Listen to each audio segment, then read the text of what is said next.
Hi, seventh graders, and welcome to our next lesson, which is chapter 2, lesson 5. And today I get the pleasure of introducing you to slope, which is something that is super, super important when we're talking about anything algebra. So I am going to simply start. I didn't want to make this too difficult, so I wanted to start by just giving you the definition, and then I'm going to kind of walk you through some visual examples before we go any further. So the slope, which is represented by the lowercase letter m of a line, is a ratio of the change in y, the rise, to the change in x, the run, between any 2 points, x1, y1, and x2, y2 on the line. And if you ask me, that is way too much. That is so much information in such a tiny little definition. And as seventh graders, I'm going to definitely break it down. So if we look at slope being called the lowercase letter m, we're going to be referring to slope as m, just like it states. The next part of the definition, though, says the slope of a line, m, is a ratio. So a ratio, is going to be some sort of a number compared to another number. So you could have it represented as, a number here compared to this number.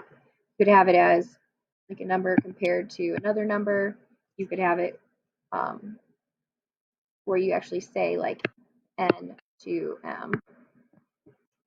But for slope, in this case, we're going to be using the fraction variation of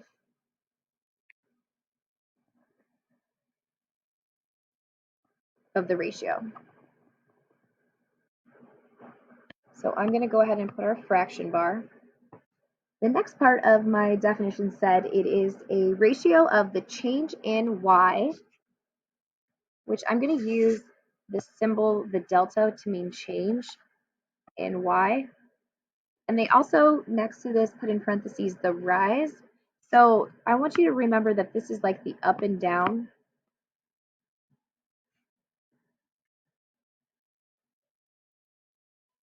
And it doesn't necessarily mean rising up. It could mean rising down. Or falling is what I like to think of that as. And that's going to be compared to the change in x, or the run, which a run is going to go from side to side. And then for any 2 points, when you have x1, y1, and x2, y2 on the line. So they're saying, like, if you have this coordinate, x comma y, another coordinate, x comma y. You're going to find out some of the changes between those, and that'll come into play a little bit later in the next lesson.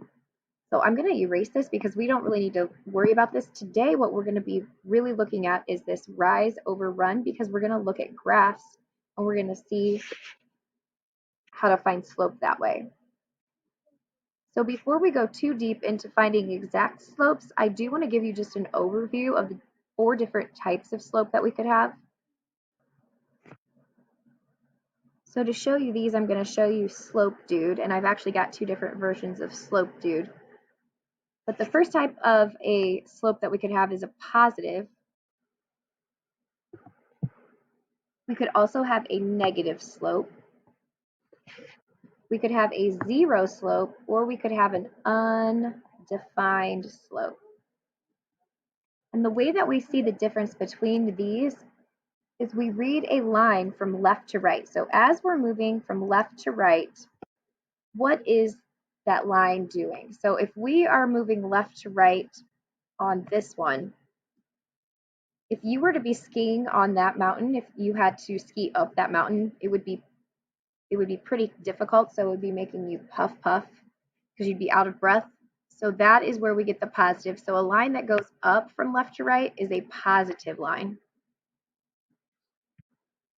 On the other side, though, if we were going down the slope and we were skiing this way, we would be having a nice ski trip. So that would be a negative slope. Remember, we always read from left to right. So that one's negative. And then you can see for 0, if you were skiing on a 0 slope, you wouldn't really be having much fun. So this is a 0 slope. But at least you'd be alive, because when we look at undefined, if you were to be skiing on a slope that was straight up and down, this would be called the undefined slope. We call it undefined because we are dividing by 0, which in the math world, that is a huge no-no. It can't be done. So we say it's undefined. And if you think about it in terms of skiing, you wouldn't be having very good luck either, because you'd be falling down a mountain. All right, so I've got one more way for you to remember some of these slope basic principles. And this guy is called Slope Guy, or I also sometimes have one called Slope Girl. But what I love about this is all 4 different types of slope are represented on his one ugly face. I think it's a funny looking face because it looks like he got punched in the eye. So if we start over here with his, what is this, his right eye.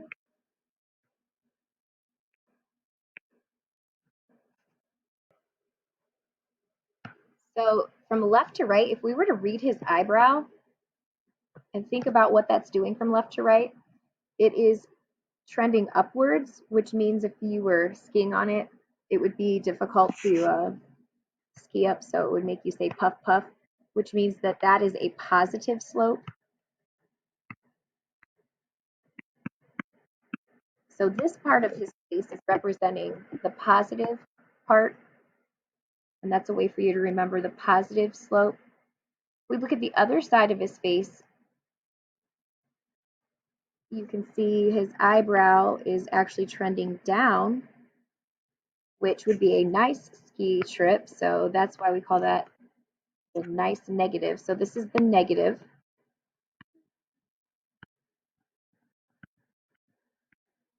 So if you have it reading from left to right and it's going down, that's negative. The next one I'm going to look at is his nose. So this is if we had a line that was straight up and down. So reading it left to right would be difficult because it doesn't really go left to right. It goes straight up and down, which means that it's undefined. So they put the U as the U for undefined.